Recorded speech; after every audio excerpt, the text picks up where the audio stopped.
Bienvenue dans un nouveau podcast de Devenir vidéaste.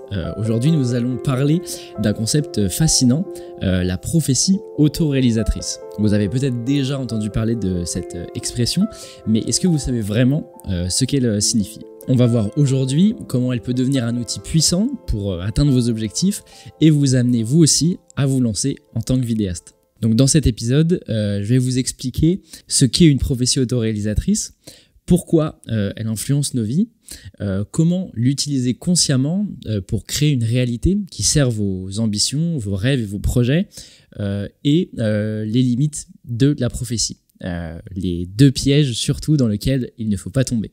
Alors si ça t'intéresse, j'ai créé une mind map récapitulative de tout ce qui va suivre, donc tu peux la télécharger gratuitement, c'est le premier lien qui est dans la description. La prophétie autoréalisatrice, c'est une idée que nos croyances influencent nos comportements et que ces comportements finissent par provoquer la réalisation de ce que nous croyons, alors qu'il s'agisse d'un succès ou d'un échec. Par exemple, si vous croyez que vous allez échouer dans un projet, vous risquez d'agir par peur, par manque de confiance, par procrastination, de manière à provoquer cet échec. A l'inverse, si vous croyez profondément en votre réussite, vous serez beaucoup plus enclin à poser les bonnes actions et à saisir toutes les opportunités. C'est quelque chose qui s'observe assez souvent entre un parent et son enfant. Si le parent parle à son enfant en le dénigrant, en le rabaissant ou même en le jugeant négativement sur ce qu'il a fait ou ce qu'il va faire à l'avenir, l'enfant va avoir naturellement une plus grande propension à échouer. Tandis qu'à l'inverse, un parent qui va féliciter l'enfant, qui le met en avant, qui lui fait comprendre qu'il peut être fier de lui quand il fait des choses, il va clairement avoir une tendance à mieux réussir et à accomplir ce qu'il souhaite. Alors évidemment, là l'exemple il est criant parce qu'il s'agit de deux personnes distinctes, un parent et un enfant. Mais en fait, ce qu'il faut comprendre, c'est qu'il se passe la même chose, mais dans notre tête. On arrive consciemment ou non à s'auto-influencer. Alors, pourquoi est-ce que ça marche ? Pourquoi une simple croyance peut-elle finir par modeler la réalité ? Enfin, ta réalité, ce qui est un petit peu différent. En fait, tout part de notre perception. On n'agit pas seulement en fonction du monde tel qu'il est, mais en fonction de la manière dont on le perçoit, avec nos yeux en fait. Et cette perception, elle influence profondément nos croyances. Quand tu crois en quelque chose, en toi, en quelqu'un, en un projet, ou au contraire, en un potentiel échec, tu vas ajuster automatiquement, souvent inconsciemment d'ailleurs, ta posture, ton énergie, ton comportement. Si tu crois que tu vas échouer, tu vas agir peut-être plus timidement, prendre moins d'initiative et percevoir chaque difficulté comme une vraie épreuve, comme une vraie preuve que ça marche pas en fait. Mais si tu crois en ta capacité à réussir, même si tu n'as pas toutes les réponses, tu agis avec plus d'assurance. Tu prends plus de risques intelligents et tu es aussi plus ouvert aux opportunités. C'est ce qu'on appelle parfois la boucle de confirmation. Ta croyance influence ton comportement influence tes résultats et ces mêmes résultats viennent renforcer la croyance de départ. Ça fait vraiment une boucle en fait. Il y a aussi d'autres facteurs clés, l'influence sociale. Quand tu crois en toi, factuellement, ça se voit et les autres le sentent. Donc, ils te prennent plus au sérieux, ils te soutiennent plus facilement aussi. Ils ont vraiment envie de t'aider. Ce regard extérieur, il va nourrir ta propre perception. Et tout ça, mis bout à bout, fait que, en fait, ce que tu crois devient progressivement ce que tu vis. Et la prophétie autoréalisatrice, elle fonctionne. Alors c'est pas de la magie, mais parce que en fait, elle modifie subtilement tout ton système d'action, mais aussi d'interprétation. Maintenant que tu sais que la prophétie autoréalisatrice peut autant t'aider que te freiner, on va voir ensemble comment tu peux l'utiliser concrètement à ton avantage. Donc, toi, tu veux te lancer comme vidéaste pro, mais tu doutes. Tu te dis peut-être que t'es pas encore prêt, que t'as pas assez d'expérience, que t'as peut-être pas assez de matériel, pas assez de clients, t'as pas de contact dans le domaine, etc. Et en fait, plus tu entretiens ces pensées, plus elles te freinent dans tes actions et confirment justement tes doutes. C'est exactement ça en fait la prophétie autoréalisatrice. Donc, on va voir comment tu peux utiliser ce mécanisme à ton avantage pour te mettre en mouvement dès maintenant. Donc, la première chose à faire, c'est d'écouter les croyances que tu entretiens à ton propre sujet. Donc, à propos de toi-même, en fait, comment tu te traites tout simplement. Par exemple, est-ce que tu te dis personne me paiera pour me faire mes vidéos parce que je suis pas intéressant, parce que j'ai pas d'expérience ou même parce que je suis nul, je suis pas encore légitime parce que les autres sont meilleurs que moi, moi j'ai aucune chance, ils font des vidéos qui sont beaucoup plus belles, beaucoup plus travaillées, ils ont des choses que moi j'ai pas et tout ça. En fait, ces pensées, si elles tournent en boucle dans ta tête, elles vont clairement te bloquer. Elles vont t'empêcher de te montrer, de parler de toi, de proposer tes services, de publier tes créations sur les réseaux et en fait même de parler de ton travail. Et si tu passes pas à l'action, si tu n'as pas de résultat, ça va renforcer en fait ta croyance initiale. C'est pour ça que la première étape, c'est de changer un peu le discours de toi à toi-même, ton discours intérieur en gros. À la place, commence plutôt par des choses comme... sois tolérant avec toi-même en fait. Tu te dis, ok, je débute, mais à chaque fois que je fais une nouvelle vidéo, je progresse, je deviens meilleur. Ok, je n'ai pas beaucoup d'expérience, mais en vrai, j'ai déjà de quoi aider des clients parce que je suis quand même pas mauvais dans ce que je fais et j'ai 2-3 points forts. Et en fait, t'as pas besoin d'être parfait pour être utile. T'as pas besoin d'être le meilleur vidéaste pour commencer à te vendre et même pour vivre de ta passion. En fait, ce que tu dois retenir, c'est que tu dois vraiment être tolérant avec toi-même.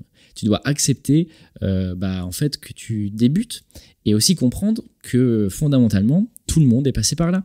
Même les personnes qui aujourd'hui t'impressionnent, que tu admires, dont tu aimes le travail, que tu peux voir sur les réseaux sociaux aujourd'hui, en fait, eux aussi, ils ont commencé par là, un jour où ils savaient pas tenir une caméra, quoi. Et en fait, le deuxième point, c'est de passer à l'action rapidement. Donc, la croyance seule, c'est bien, mais en fait, ça suffit pas. Il te faut des preuves. Et en fait, ces preuves, elles viennent de ce que tu fais. Alors, crée ton premier projet, même si c'est pas parfait, c'est pas grave. Va proposer à une asso, à un petit commerçant, ou même, je sais pas, un entrepreneur proche de chez toi, finalement, à n'importe qui, on s'en fiche un peu, mais fais-le. Offre-la, même à un prix réduit ou gratuitement, ou voilà, peu importe. Mais en fait, toi, ce que tu veux, c'est une première mission réelle, une vidéo concrète à montrer, tu vois, à tes futurs clients et même à toi-même, et un retour client, même tout simple, mais où il va te donner l'avis sur comment ça s'est passé. Et en fait, tu verras que cette première action, elle va tout changer en fait. Elle va clairement venir nourrir une nouvelle croyance qui est je suis capable en fait. Je peux le faire. J'ai réussi. Si je l'ai fait une fois, je vais pouvoir le refaire une deuxième fois, quoi. Et elle va te pousser petit à petit à en faire plus et à aller un petit peu plus loin à chaque fois, à te surpasser en fait. Et enfin, pense à ton environnement. Parce qu'effectivement, si tu es entouré de gens qui doutent, qui critiquent beaucoup, qui comprennent pas forcément ce que tu fais, ça va nourrir tes propres incertitudes. Ça peut être très dangereux aussi. Donc, je te dirais plutôt de rechercher l'inverse en fait. Entoure-toi peut-être de gens qui te comprennent, de créateurs comme toi, même débutants. Ça, c'est pas grave, mais des gens qui avancent comme toi, qui sont au même niveau. Parle avec des gens aussi qui croient en toi, qui te soutiennent, qui te valorisent.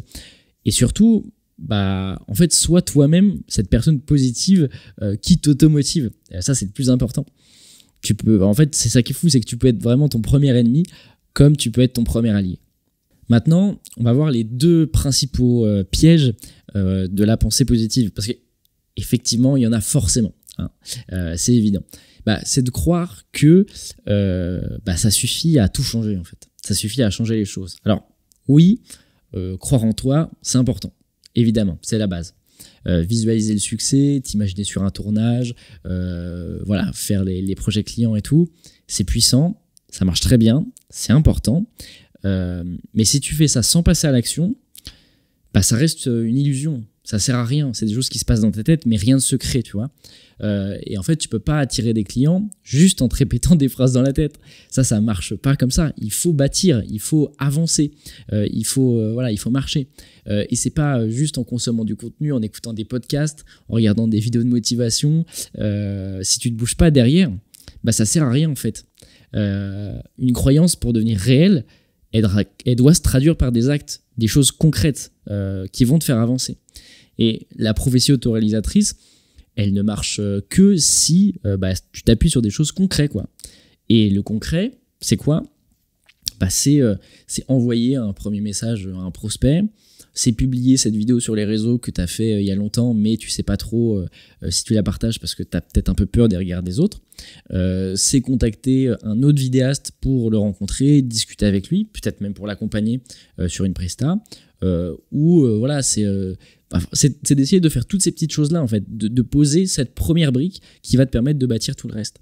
Et en fait, c'est souvent ces petites actions inconfortables, mais qui vont valider tes croyances et qui vont t'aider à avancer. Et en fait, plus tu agis, plus tu accumules des preuves que tu avances. Et ça, pour toi-même, c'est hyper satisfaisant, quoi. Donc, plus tu avances, plus fondamentalement, tu crois en toi. Et en fait, c'est comme ça que tu peux vraiment enclencher une vraie boucle vertueuse, en fait. Donc, attends pas forcément d'être prêt, d'être plus confiant, d'être mieux équipé, d'être meilleur. Parce que tout simplement, la confiance, l'expérience, ça vient en faisant et pas en pensant, tout simplement. Et le second piège, alors lui, il est un petit peu plus subtil, pourtant il est tout aussi dangereux, c'est celui de croire qu'il suffit de se voir comme le meilleur, se survaloriser en fait, pour réussir.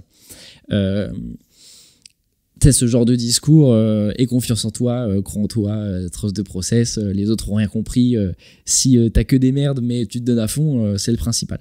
Alors, effectivement, c'est bien, cette énergie elle est importante, je ne dis pas le contraire.